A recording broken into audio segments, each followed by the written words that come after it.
go ahead and move on and bring in Peter Schiff from Euro Pacific Capital. Always love having Peter on the show. Want to talk to him about the Fed meeting kicking off, talking about oil, its impact on the markets. Of course, we'll mention gold. Peter, great to have you on the program.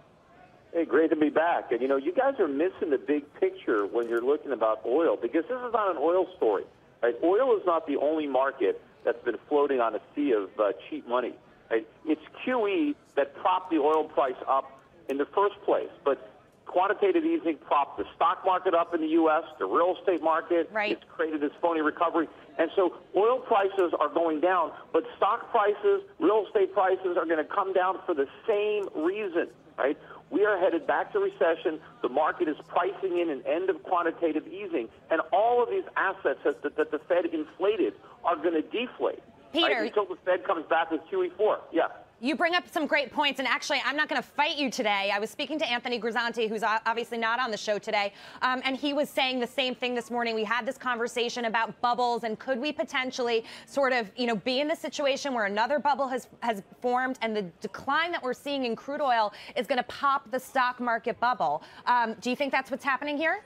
No, I don't think crude is the pin to prop that bubble. If crude is a bubble because of cheap money, if oil prices were artificially inflated by the Fed, well, so were stock prices and real estate prices. So all these bubbles are going to burst because of the same pin, which is the Fed withdrawing the stimulus. And, people are talking about how falling oil prices are going to help the consumer. Well, look, oil prices fell from $150 a barrel down to $32 a barrel in 2008. That helped the consumer, too. But it didn't stop the financial crisis. It didn't stop the Great Recession. Look, when real estate prices went down, that helped the consumer, too, because now the consumer could buy houses for less money. But you had all this leverage that had been built up during the Fed-induced mania. So the same thing is happening now, and you're whistling past the graveyard if you think what's happening is good news. Let's talk about the Fed tomorrow. Janet Yellen is going to give another press conference. There was, some speculation that she may sort of change some of the language as what, we've seen in the past few months. People are talking about rates being raised potentially next year. Now they're saying they don't think the Fed can raise rates. What are you expecting to hear from her tomorrow? Well, I've been expecting the Fed to backtrack from its talk about rate hikes. I mean, I know it's all bluff. I know they can't raise rates, so they'd bring about a worse financial crisis than 2008. But the Fed can't admit that, so they have to pretend that they can raise rates so they can keep this whole con game going. They have to keep a bid in the dollar by pretending that they actually have an exit strategy. But I've been saying all along that if they actually tapered, they would have to have an excuse to untaper. Maybe this is going to be it. I don't know when they're going to tip their hat. But they're going to have to come clean about launching QE4, because if they don't do it, we're going to have a much worse recession and a much worse financial crisis than the one we had in 2008, 2009. Right, but I'm sure it takes a few more meetings before, they potentially get to that level if it is something that they are potentially considering. But I want to shift gears and talk about gold for a moment, because it seems like the perfect storm for gold. We've had this conversation before. Oil prices are tanking. The stock market seems to be teetering a little bit. People are worried about a lot of the points that you have made, and so I would expect them to sort of safe haven buy gold right now. Yes, we're over 1,200, but why isn't it going higher? Well, there's still a lot of negative sentiment in the gold market, but, the gold market hasn't gone lower. Gold is still higher in 2014 than it began the year, and most experts thought it was going to fall this year. It hasn't. And, of course, in terms of other currencies, gold has had a very, very strong year. It's just that from a dollar perspective, it hasn't. And, in fact, if you look at the stock markets around the world, there are over 60 stock markets, and I think not even a dozen of them have outperformed gold so far in 2014. So for all the negativity, gold is hung in there. But you have a lot of speculators that are still short this market trying to push it down. But I would say that's probably the most dangerous trade out there. People are going to lose a lot of money on the short side of gold and silver, for that matter. When this market turns, it is going to turn, and it's going to take no prisoners. Okay, Scott Nation's question for Peter. I do, Peter. I give you credit, if not for nothing else, for being consistent. But how in the world do you reconcile that everything that's been pumped up, thanks to QE and thanks to our Federal Reserve, is going to come crashing down? You mentioned housing, the stock market, and crude oil. But how is it that gold, if you will, is going to avoid that? How is it that gold is Teflon? Well, first of all, gold has already come down from 1,900.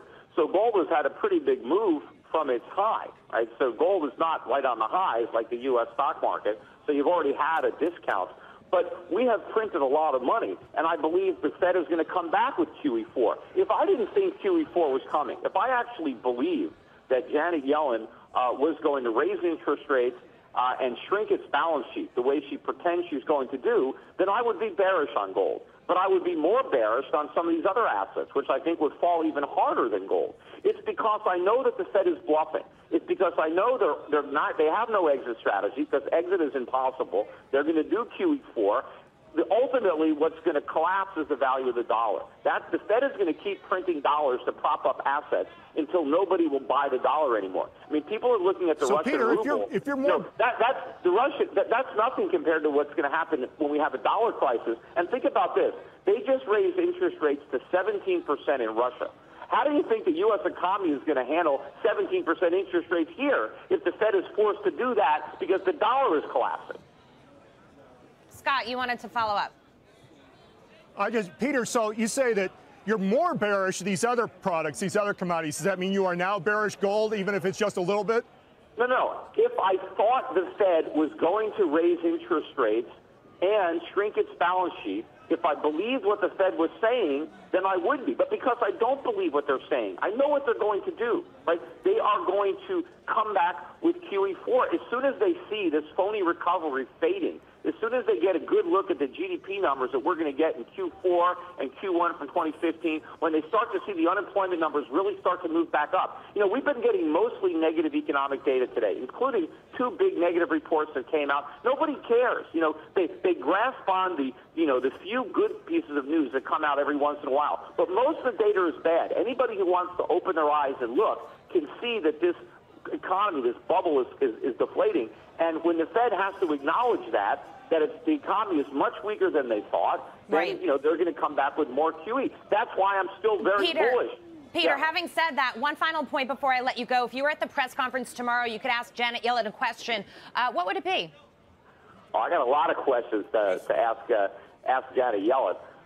But, I don't know that she could answer them. I mean, there's a big difference between Janet Yellen and, let's say, Alan Greenspan. Alan Greenspan, I think, actually understood economics and understood sound money. That's why he's now saying that QE was a failure and he's saying people should buy gold. I think Janet Yellen has been so brainwashed in Keynesianism her entire life that, she actually thinks what she's doing is going to work.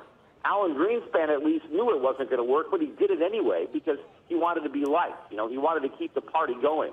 Right. But Janet Yellen doesn't understand any of these concepts, and I think it's very dangerous to have her as the Fed chairman going into what is going to be a very, very difficult period for America. Okay. All right, Peter Schiff, great to have you on the program today. And as Scott said, always consistent with the message. But we appreciate you coming on. We'll have you on again soon.